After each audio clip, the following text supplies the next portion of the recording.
Hello YouTubers, this is part 2 of our 101 tips and modifications we made to our motorhome since we bought it about 2 months ago. So the first gold star thing that we did, the most expensive thing we did, was added a new set of tires. This is a 2013 model, so it's $1,300 for a new set of tires. It's our most expensive upgrade. Even though the old ones had plenty tread and only been 20,000 miles, they were getting to be 7 years old, and it was time to replace them and, of course, get a better ride. So we did all 6 of them. And I have ordered the tire pressure monitoring system put on all 6 wheels. And I found it for $60, and the controller is solar charged, so you don't have to worry about it running down. And it will let you know if you're losing air before you get down and have a blowout. And it'll also let you know in the back if you have one tire that's gone down but the other one's holding it up. You may not notice it right away. And if the tire in the back starts to shred all apart, it can cause a lot of damage, any of them, when they start going apart to here. So that was a big upgrade and the most expensive upgrade. Let's talk about tire care for a moment.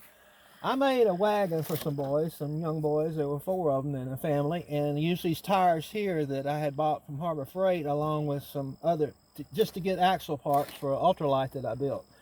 Well, I called to see how everything was going. They said they loved it, but it's been a week and all the tires were flat. So I said, let me check it out. So I brought it home and looked, and I pressured it up, and I think the first thing I sprayed it with soapy water, and I found 13 holes. And I was calling them, what's going on? They said, well, they like to push it through the briar patches. So I said, well, let me put some of this stuff in here, this slimy stuff.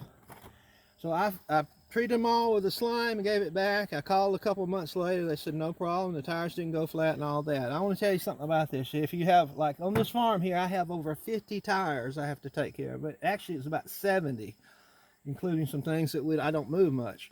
You can buy that slime in this bottle for $13.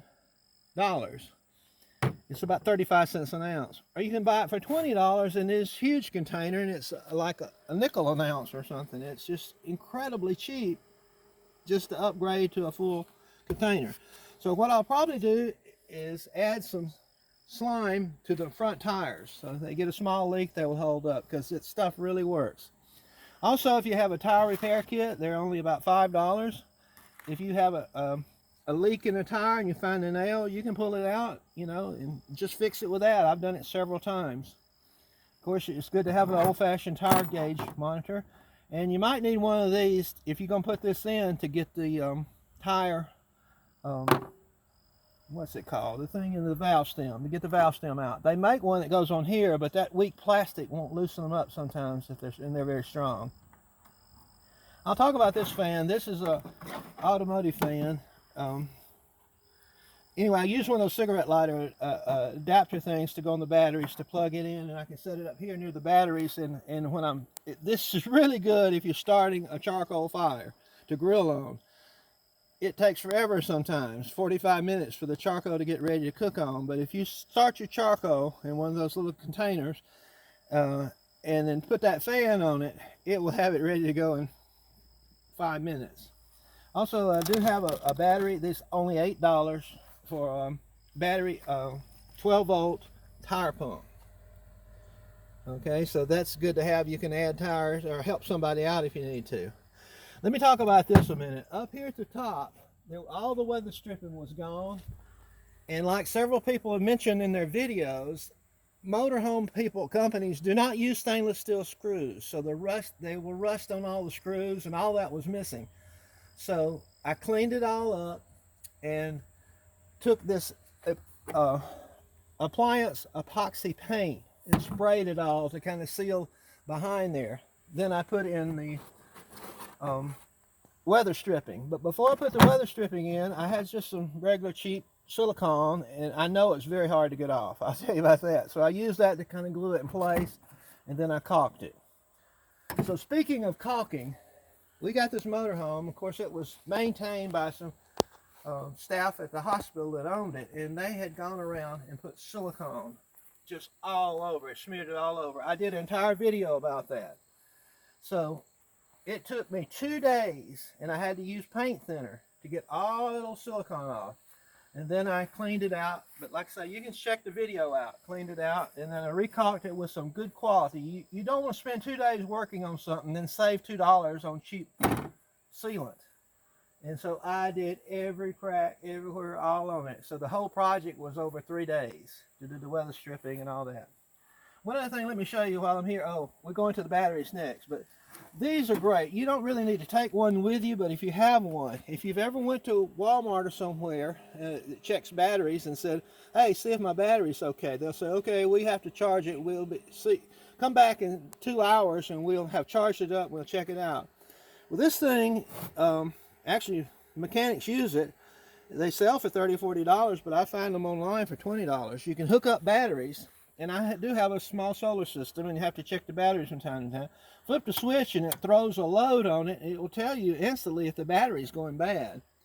I mean, if you're at Walmart, you want to check your battery, and they say, oh, you come back a couple hours. In a minute, they're going to come back and say, well, somebody's battery's in there. You have to come back in 4 hours. And another guy says, well, we have another one to go in next, so come back in 6 hours. Come back tomorrow. And you never find out. But you don't have to take it with you, but if you want to check your batteries, especially if you, like me, a believer in a full battery set. I have 4 deep cycle batteries in here.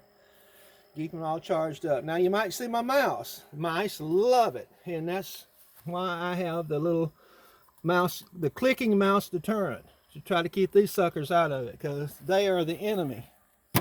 They are the enemy. And in the back there, I have some wheel chocks, and underneath the wheel chocks is the triangles you can set up for safety if you have to make an emergency stop beside the road. So you will never regret having a good battery bay. Next thing I want to look at is our propane. I just bought this. I had one in the old motorhome. It's called a propane T-E-E.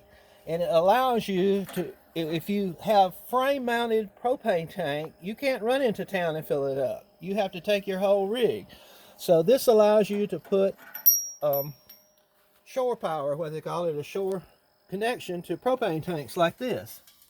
But getting them hooked up in there is not that easy, because they don't really make a clear system to do it. So the best way I found to do it, and it works, I used it, is I went to a propane supply store, and I said, do you have any old propane tanks that are bad that I can get the valve out of? And they said, sure, how many you need? And they gave me that one. I took it out. It was screw on here.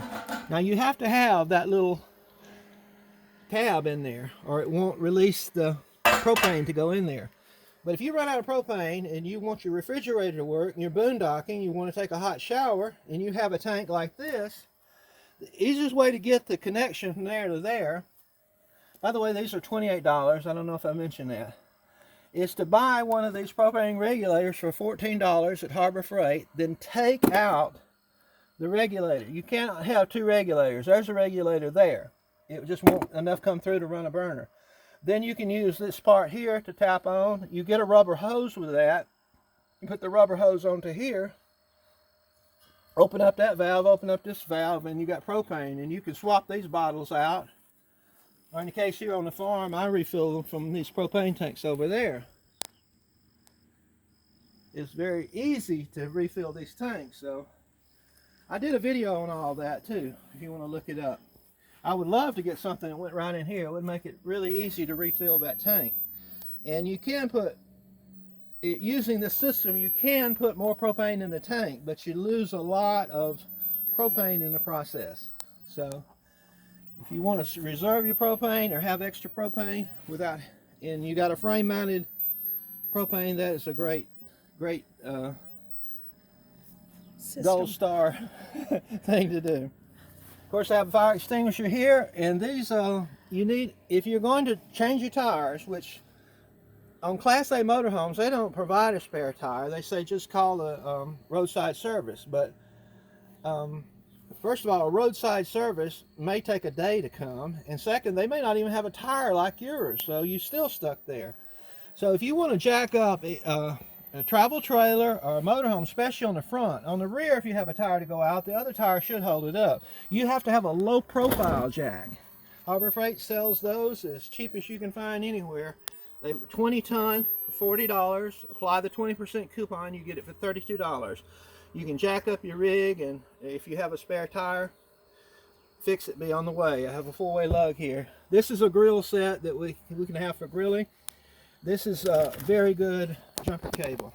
Actually, it came from Marsha's house. I didn't know I was going to get that along when I got her. So, very long jumper cable system. And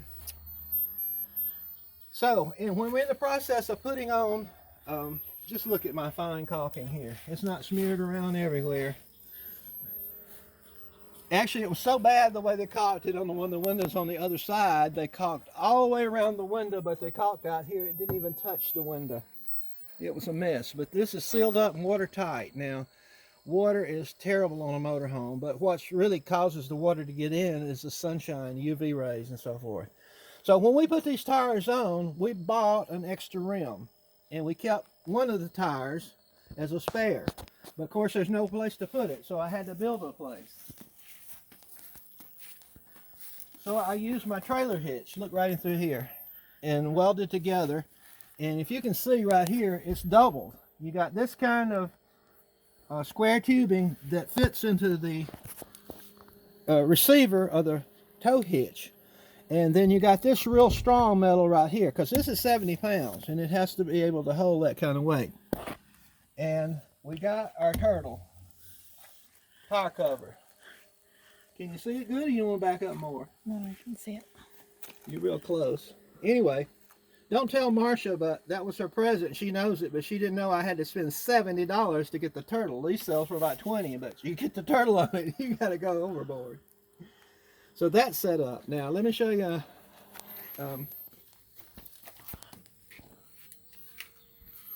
I will do a video on stuff you don't need.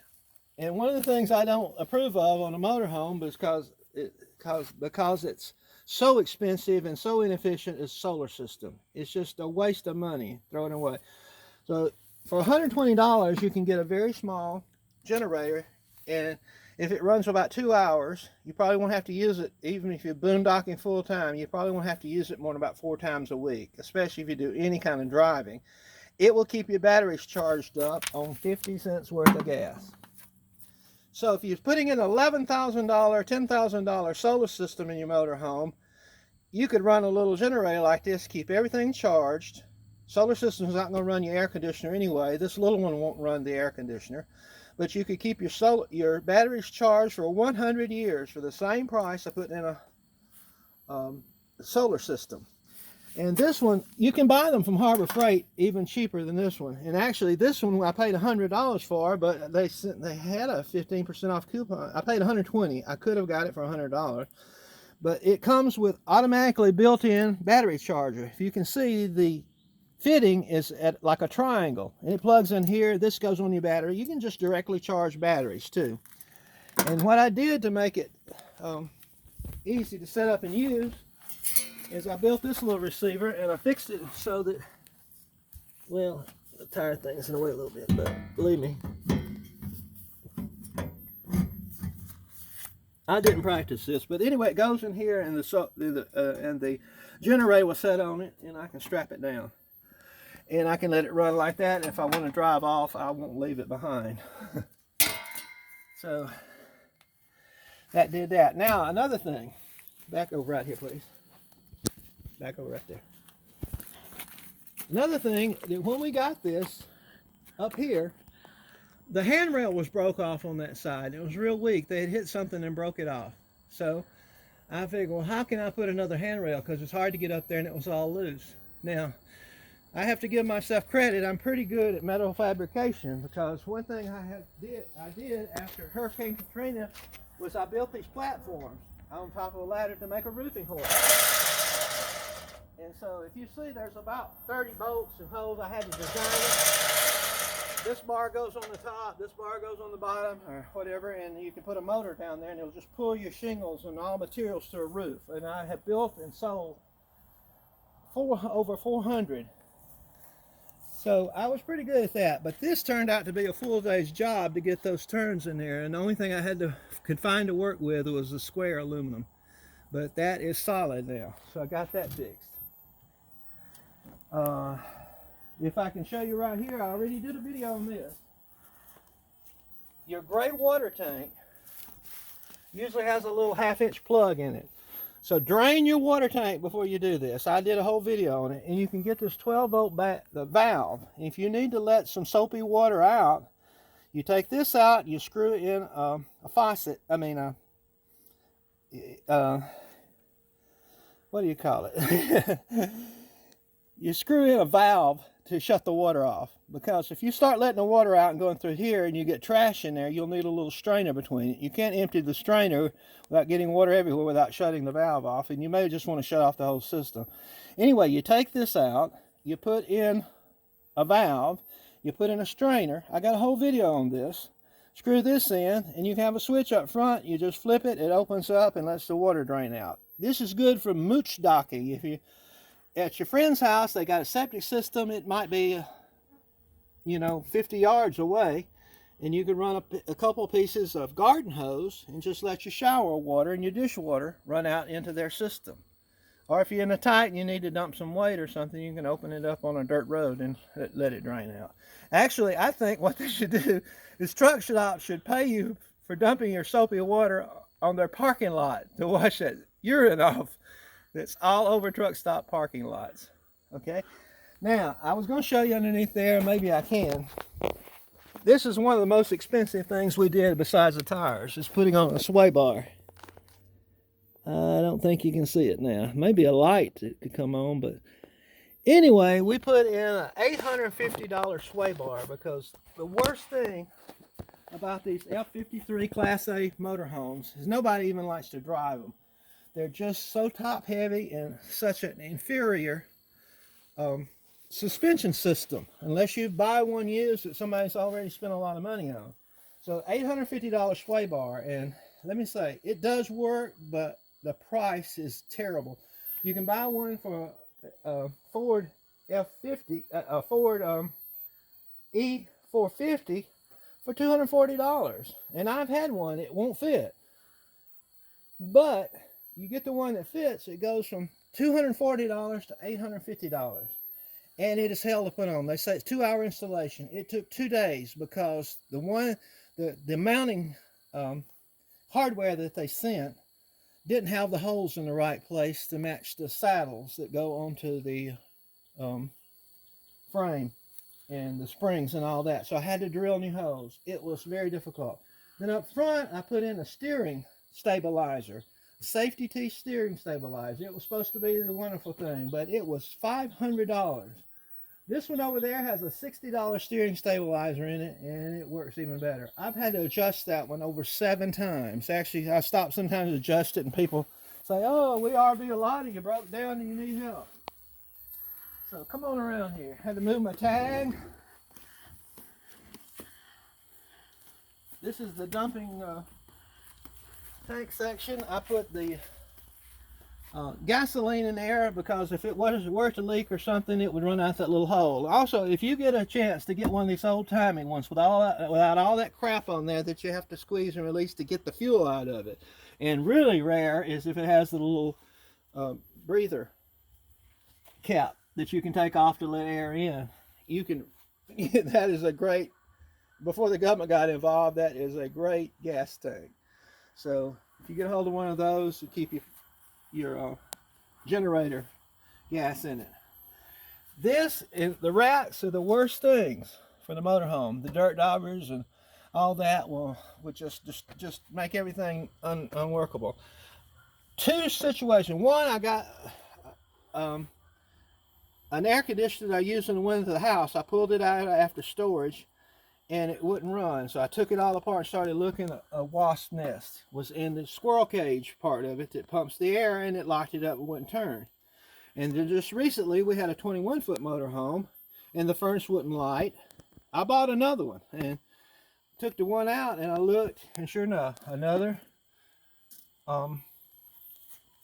wasp nest. They had gone in through here somewhere and got into the furnace and stopped the fan from turning. Once I pulled it out, everything worked. Just clean it up. So that's a problem. You need to keep these screened off. Okay. This is just a little pump. If you are boondocking a long time and you bring back the big containers of water to get them up into here, is very difficult. But if you have a little pump like that that runs off a 12-volt battery, I use them all over the farm. I pump diesel fuel into that, see that big tank over there? Plastic tank. I pump my diesel fuel in when I bring it in 55-gallon drums with one of those, and I can just open it and fill up my tractor and so forth. So use them for pumping propane. And if you see the pipes on the trees, that's my water reservoir. I can keep irrigation water in there for Marsha to do whatever she wants just by running one of those pumps down at the spring and pumping the water up to it. And it's pretty good pressure when it goes up 40 feet. Okay. One project I haven't got to, but I'm lined up, is I want to put this little valve. This whole section is sealed off from the rest of the motorhome. And a lot of people spend $200 or $300 putting a fan system in to get the air out.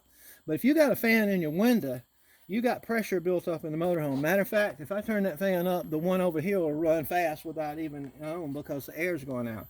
Well, this is a dryer vent. It won't let the air go back into the motorhome. It's just very difficult to mount it in there. But of course, if you got air in the motorhome, it'll open up and it'll blow all that hot air away from these cooling coils out the chimney and out the vent up there. So that's going to be kind of hard to do, but so here is another one of my gold star tips. If you run a garden hose in there, that is one of the first things I do, because it takes so long to fill these up and they gurgle. And if you get one of these mud daubers building a nest in that hole, you can't get air out. So I had that problem. I just had to let it trickle for an hour and I wouldn't have but a little bit. But with this in here, you can pull up to a truck stop and say, hey, can I have a little water to wash my dishes? And they say, yeah. You hook your hose, you open it wide open, and it just blasts that tank full. 70-gallon tank will fill up in less than 10 minutes. You're not hanging around there an hour and suddenly everybody's saying, well, what's going on there? How much water are they hauling away?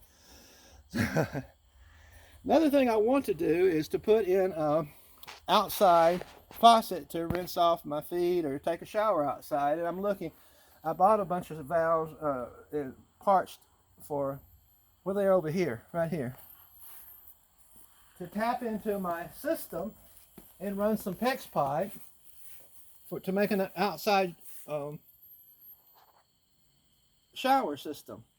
That's just PEX parts. But I was looking at this and thinking, maybe some of you guys have an idea, that if I could tap into my hot water heater plug, as long as I didn't have scalding hot water, that would serve as a dual purpose. I would have a valve to let the water out in the winter. So, because the first RV I owned, I was in West Virginia and I parked it and came home for Christmas. I went back. The hot water heater had frozen and busted, and it was a nightmare to take the thing out, to find somebody that could weld aluminum, get it all together, get it back in. So I always drain these in freezing weather. But if I could put a valve on that, that would make it a lot easier. Next thing, I hear everybody proclaiming about how wonderful it is and how bad you need a voltage regulator, to protect your electric system from the poor things, the poor systems at the at the RV parks. Well, I don't go to RV parks, but if I did, I wouldn't worry about it that much. I do put a little one in here. That's $7 from Lowe's.